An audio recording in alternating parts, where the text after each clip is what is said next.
Alhamdulillahi Rabbil Alamin.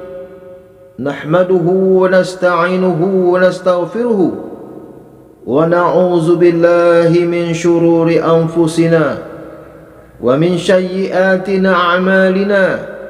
Man yahdihillahu fala mudilla lahu wa man yudlil fala hadiya lahu.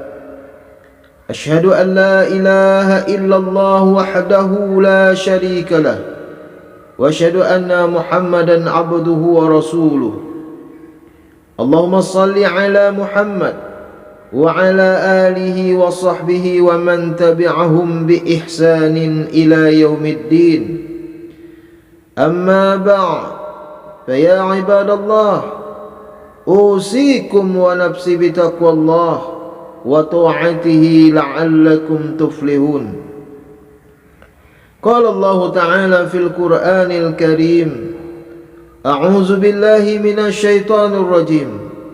Ya ayyuhalladzina amanu taqullaha haqqa tuqatih wa la tamutunna illa wa antum muslimun.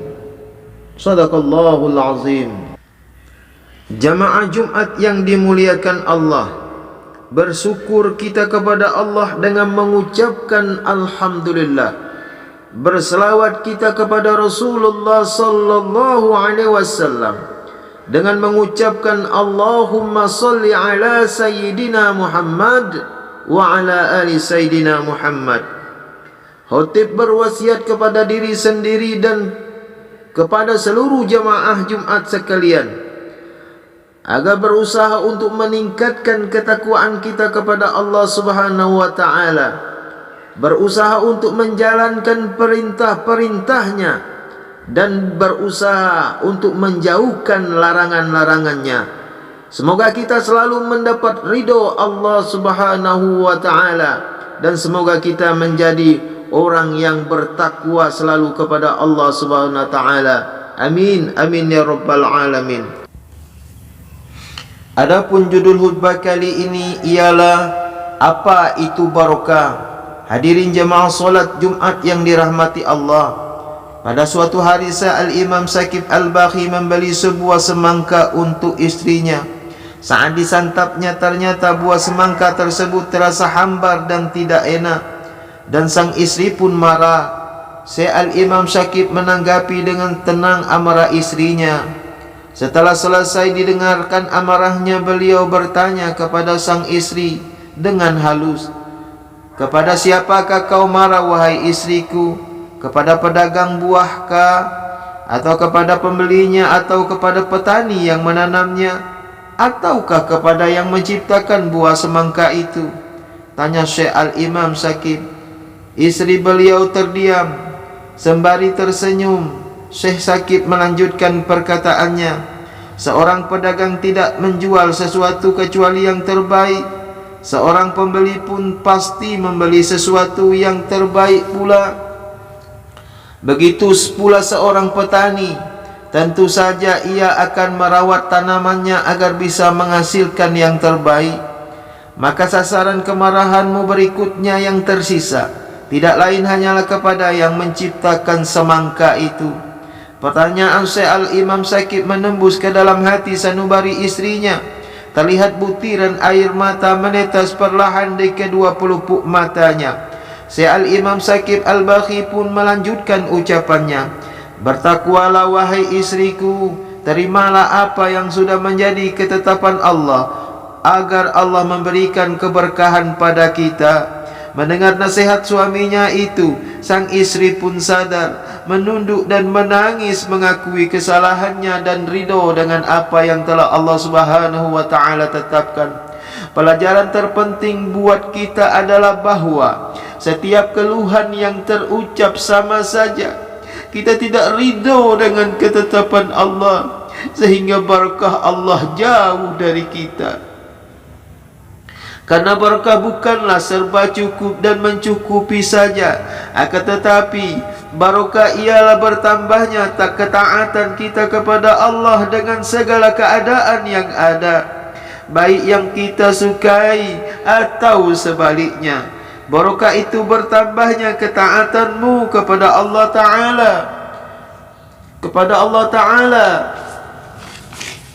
Makanan barokah itu bukan yang komposisi gizinya lengkap, tapi makanan yang mampu membuat yang memakannya menjadi lebih taat setelah memakannya. Hidup yang barokah bukan hanya sehat, tapi kadang sakit pun justru barokah, sebagaimana Nabi Ayub sakitnya menjadikannya bertambah taat kepada Allah. Barokah itu tak selalu panjang umur. Ada yang umurnya pendek tapi dahsyat taatnya, layaknya Mus'ab bin Umair. Tanah yang barokah itu bukan karena subur dan panoramanya indah, karena tanah yang tandus seperti Mekah punya keutamaan di hadapan Allah. Tiada banding, tiada tara. Ilmu yang barokah itu bukan yang banyak riwayat dan catatan kakinya, akan tetapi yang barokah ialah ilmu yang mampu menjadikan seorang meneteskan keringat dan darahnya dalam beramal dan berjuang untuk agama Allah. Penghasilan barokah juga bukan gaji yang besar dan berlimpah, tetapi sejauh mana ia bisa jadi jalan rezeki bagi yang lainnya, dan semakin banyak orang yang terbantu dengan penghasilan tersebut. Anak-anak yang barokah bukanlah saat kecil mereka lucu dan ilmu, atau setelah dewasa mereka sukses bergelar, mempunyai pekerjaan dan jabatan yang hebat, tetapi anak yang barokah ialah yang senantiasa taat kepada Allah, dan kelak mereka menjadi lebih soleh dari kita, tak henti-hentinya mendoakan kedua orang tuanya. Semoga kita semua selalu dianugerahkan kekuatan untuk senantiasa bersyukur kepada Allah, agar kita mendapat keberkahannya. Barokah pada rizki. Rasulullah SAW mengajarkan kepada umatnya untuk selalu berdoa, memohon kepada Allah agar diberi rezeki yang barokah. Allahumma barik lana fima razaqtana wa qina azaban nar. Ya Allah, anugerahkan barokah kepada rezeki kami dan jagalah diri kami dari api neraka. Barokah dalam kehidupan. Allah Subhanahu wa taala berfirman, A'udzu billahi minasyaitonir rajim. Walau anna ahlal qura amanu wattaqu lafatahna alaihim barakatim minas samai wal ard walakin kazzabu fa akhaznahum bima kanu yaksibun. Jikalau sekiranya penduduk desa atau negeri beriman dan bertakwa, pastilah kami anugerahkan kepada kehidupan mereka barokah dari langit dan bumi. Tetapi mereka mendustakan ayat-ayat kami itu, maka kami siksa mereka disebabkan perbuatannya. Al-A'raf ayat 96. Jamaah solat Jumat yang dirahmati Allah, mari kita berusaha untuk ikhlas di setiap amal yang kita kerjakan dan selalu berupaya menjaganya, karena setan tak akan pernah menyerah untuk memberikan bisikan-bisikannya demi menggoyahkan dan merusak keikhlasan seseorang, agar manusia menjadi budak sesamanya, beramal untuk kepuasan semu, serta mencampur adukkan tujuan hakiki amal solih dengan tujuan dunia atau batil. Demikianlah khutbah Jumat ini, mudah-mudahan bermanfaat bagi kita semua. Amin ya rabbal alamin. Aqulu qawli hadza wastaghfirullahal azim li wa lakum fastaghfiruhu innahu huwal ghafurur rahim. Allahumma salli ala sayyidina Muhammadin wa ala ali sayyidina Muhammad. الحمد لله حمدا كثيرا كما أمر. أشهد أن لا إله إلا الله وحده لا شريك له إدغاما لمن جهد به وكفر. وأشهد أن محمدا عبده ورسوله وحبيبه وخليل سيد الإنسان والبشر. اللهم صل وسلم وبارك على محمد وعلى آله وأصحابه وسلم تسليما كثيرا. أما بعد فيا عباد الله أوصيكم ونفسي بتقوى الله وطاعته لعلكم تفلحون. قال الله تعالى في القرآن الكريم: أعوذ بالله من الشيطان الرجيم. إن الله وملائكته يصلون على النبي يا أيها الذين آمنوا صلوا عليه وسلموا تسليما.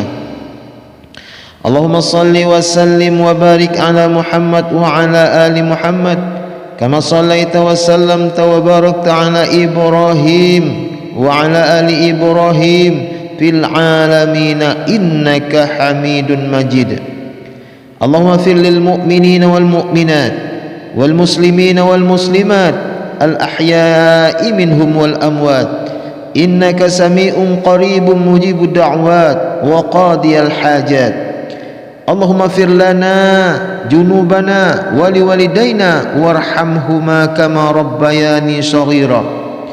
اللهم دفع عنا الغلاء والبلاء والوباء والفحشاء والمنكر والسيوف مختلفة والشدائد والمحان ما ظهر منها وما بطن من بلدنا هذا خاصة ومن بلدان المسلمين عامة إنك على كل شيء قدير. ربنا آتنا في الدنيا حسنة وفي الآخرة حسنة وقنا عذاب النار.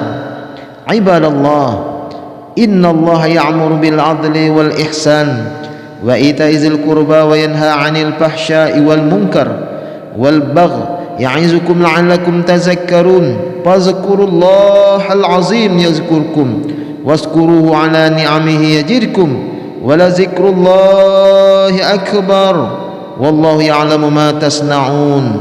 أقيموا الصلاة.